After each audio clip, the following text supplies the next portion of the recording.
Hi, guys. I am so happy to be back with you this week. Welcome back to Nighttime Vendors. Welcome, welcome, welcome. Your favorite place to catch up with Central Oregon's favorite funny faces. I am Julia Reed Nichols, and I actually work out of the Source building, which is so much fun. The Source is our local independent digital daily. They also do a weekly hard copy paper.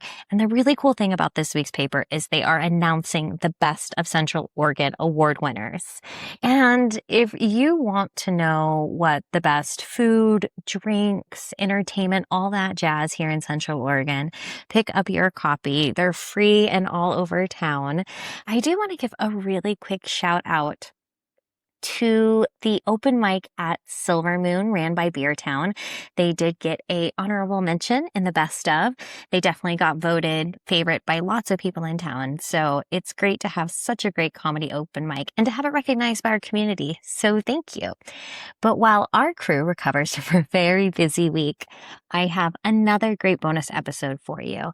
This is Damon Sumner. He is an Atlanta-based comedian who, honestly, he is great. His perspective on international comedy and joy in comedy and his professionalism, he's always on the road. And we are so lucky that he's going to be coming to Bend Labor Day weekend. We were able to sit down and learn more about him and his comedy journey. And I hope you guys enjoy that conversation now. Well, welcome to the podcast. Can you introduce yourself for people who might not be familiar with your work and your comedy?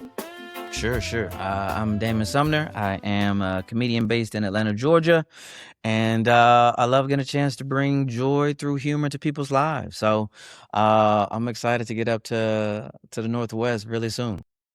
Have you ever performed here in Oregon before?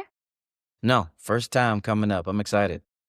Well, good. We're happy to have you. And where is home? Home is here in Atlanta, Georgia. I was born in Shreveport, Louisiana, but Atlanta's home. Is where I became a man. It's where I found my footing as a comedian. So yeah, I'm down here in the Southeast. What do you like about working in Atlanta? Why do you make it your home base? Man, there's not enough time in the day. Atlanta's the best for a lot of reasons. One, we are a top 5 comedy scene in the country, hands down. I love the fact that it is full of culture and a variety of cultures, and there's a beauty in that. I mean, apart from some of the best music in the country, some of the best food on the planet, and then I get a chance just to be around a lot of energetic, fiery people who are passionate about so many different things. And so Atlanta's just a city that pushes me to be the best me I could be. That it's always good to kind of grow where you're planted and find your people. I Absolutely. think that's great. And what's your comedy origin story? Do you remember your first time at the mic? I do. So the nutshell is that man, this was after college, and one of my best friends, a great comedian here, David Perdue, we're hanging out with some friends. We're in a circle, we're laughing, ha ha, hee hee. And somebody was like randomly, this was in 2010. Somebody was like, "Yo, y'all are really funny. Have you ever thought about doing stand-up comedy?" I have never thought about it, to be Yeah. honest with you. I just always loved being funny in the cafeteria and on the playground. And so we signed up for an open mic together, October 27, 2010, Lapis Skull Lounge, Atlanta, Georgia. We both do a mic together for the first time. And I just remember before the show, I was just all over the place. But as soon as I got off that stage, I was like, oh yeah, this is what we're gonna do. I don't know how or how we'll figure it out, but this is it. This is it. Well, it seems like you've had a lot of interesting adventures. I always dig through people's social media and watch their stuff Good. before I talk to them. And you had an experience that I don't think a lot of comedians have had, which is doing comedy in China. Can you tell us a little bit about that and how that came to be? Yeah, sure. So, I was in Shanghai for a year. I was over there teaching English, and I was also doing comedy, because I was a teacher and doing stand-up here in the States. We're like, yo, let's go see the world. And so I was over there, and it's kind of my two truths and a lie now, but I was actually a part of the team to open the first ever mainland China comedy club, Kung Fu Comedy. And it was so great. I mean, just so many fond memories of the other comedians there, but also this was like, 2 to 3 years into my comedy journey. And it taught me a Mm-hmm. lot of things. One of the biggest things it taught me was that one, I truly desire to make comedy that's universal. Like I truly desire to be able to go anywhere and make people laugh. And so being in a room on any given night in China where you've got expats from all over the world, you've got, Chinese people who have, multiple languages under their belt, you got students, you got so much happening where you couldn't just rely on cultural references. You couldn't just rely on, just kind of pop culture chit chat. It was like, actually, there's 14 countries in here, so we're not sure what you're talking about when you say Yeah. Pepto-Bismol. And so it pushed me as a writer, it pushed me as a performer, and it pushed me also just to continue just to see my worldview grow and expand. And so over there for a year and some change, had an amazing time. Went to a lot of other dope cities and performed over there as well, and just a time I'll never forget. Can I ask a question that might be rooted in ignorance, but was there any censorship of what you were able to perform on stage in China? Mm. So I'll speak for myself. In Yeah. general, there wasn't.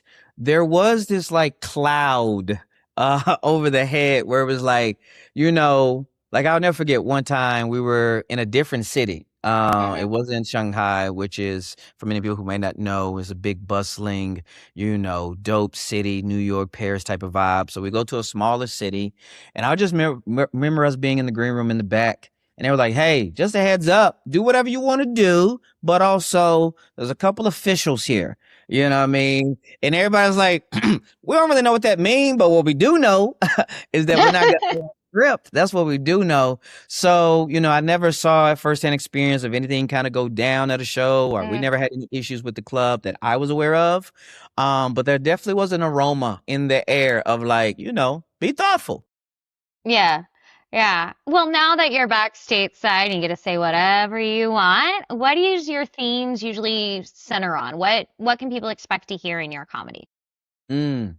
Man, it's really been a journey in a lot of ways. I think now where I am is that I'm diving deeper into my love for storytelling. So that's one aspect. You're gonna get stories, for sure from me, my life, my upbringing, kind of that. You're gonna get relatable humor of me saying things that you probably think and you maybe don't want to say out loud. You're gonna get some of that. You're going to also get right now I'm really big and back into reading books. So right now I'm huge in kind of the fantasy romantasy space. So if you mess with any of that, you're gonna get some jokes and some humor about that. But really what I do love is that you're gonna get a show that desires for everybody on that even any given night to have a great time in that room. And so I do take pride in the craft. And I love that I have the opportunity to be able to do what I love. Do you work clean? I feel like when you keep saying like universal, are you a clean comic? I'm not a clean comic. I can work clean. I do work clean. I actually have the pleasure to headline on cruise ships, primarily Carnival cruise ships monthly. And so you have to work adult shows and clean shows. So, I do enjoy the family shows just as much as the adult shows. The family shows, in my experience, in my opinion, they really kind of push comics to, showcase the skill set because there's parameters and their boundaries up. So how can I still Yeah. now be as funny in the midst of a room that might have a 13-year-old and a 95-year-old in the room here from different backgrounds, different, viewpoints, etc., for us still to have a good time. So it's definitely challenged and pushed me as well to just be a better comedian overall. Yeah. I think one of the reasons you might be finding success is it sounds like you really take into account your audience's experience. It doesn't sound like it's just about the show you want to do up there. You really want to give them the show they want to receive. Yeah, yeah, no, I care deeply about us walking away all having a good time. And so like my excitement and love for what I do hopefully kind of oozes out into them, and that's a piece of the puzzle there. But we're definitely going to be present and in the room and read the room too, because Hmm. if, for people who've been to a show, maybe they haven't, maybe they've only kind of seen stand-up comedy on their phone. It's a different beast being in that room together. Nothing is ever going to be the same as that specific given night. The jokes that hit, maybe we make a statement about something that happened earlier, and it's just really a moment of being present.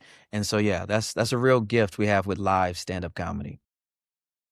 And what does success in your comedy career look like? What kind of goals are you headed for?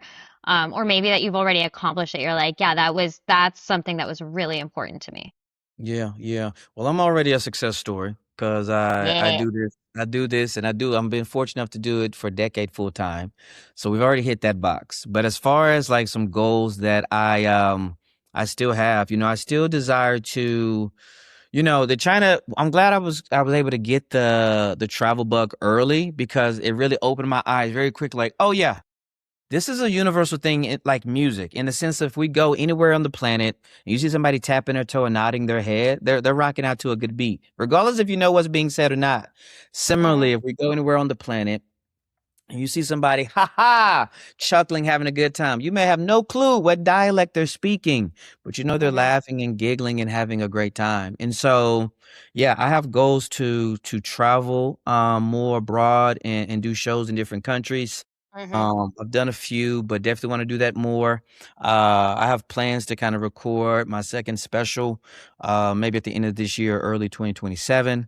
Um, and I just want to tour more. There's still so many places in the States. Like I love being on the road where you get a chance to go on any given night. I pull up to Cincinnati on a Thursday, then you slide over to Albuquerque on a Saturday. And it's just meeting people, kind of just trying to build that fan base up and just kind of meet people and just kind of see where they are and just deliver a great show every night.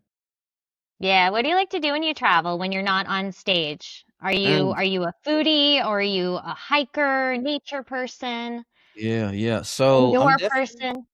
I'm definitely a introvert off the stage. And so I do love going to the movies by myself. I'm not gonna lie to you. You give me a 12:30 matinee with a soda and a hot dog and you got me.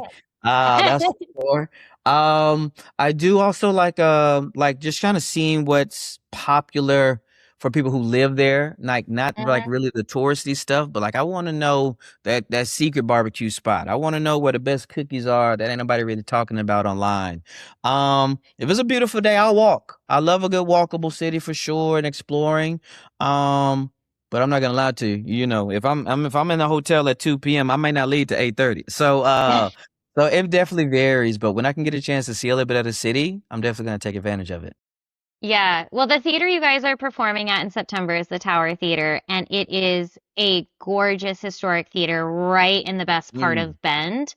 okay. So even if you just give yourself a little bit of time before or after the show, it's 2 blocks from our river trail. So you can Okay. walk down to the river, see our geese, see people floating down the river. Yes. Hey, Yes. It's geese out here. called like I've heard stories about geese. I gotta stay a little further away.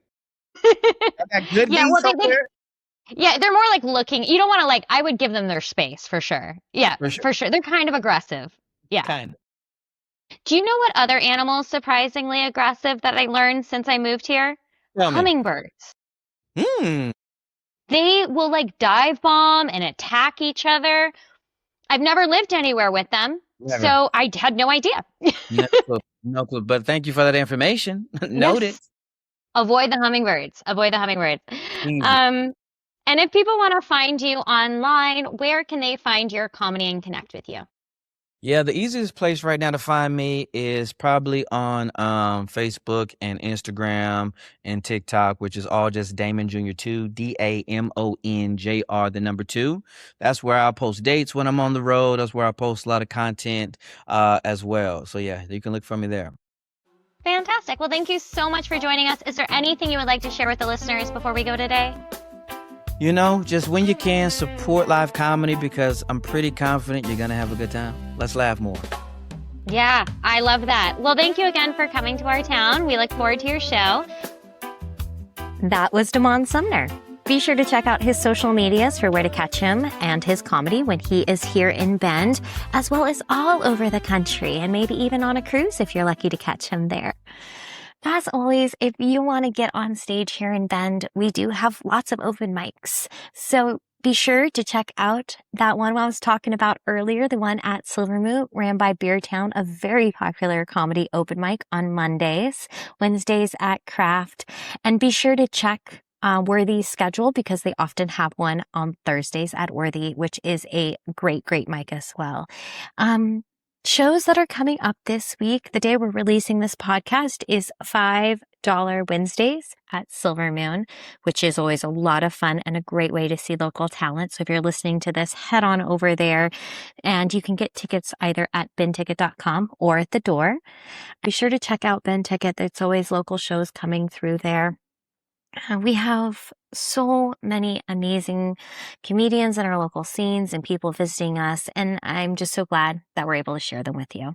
So we'll be back next week with more of our favorite funny people from our local community, as well as some of those amazing guest artists that are coming in from afar. Until then, thank you so much for listening to Nighttime Vendors. Please like where you like, subscribe where you subscribe. All those things really do help. We are a new podcast. Until next time, bye.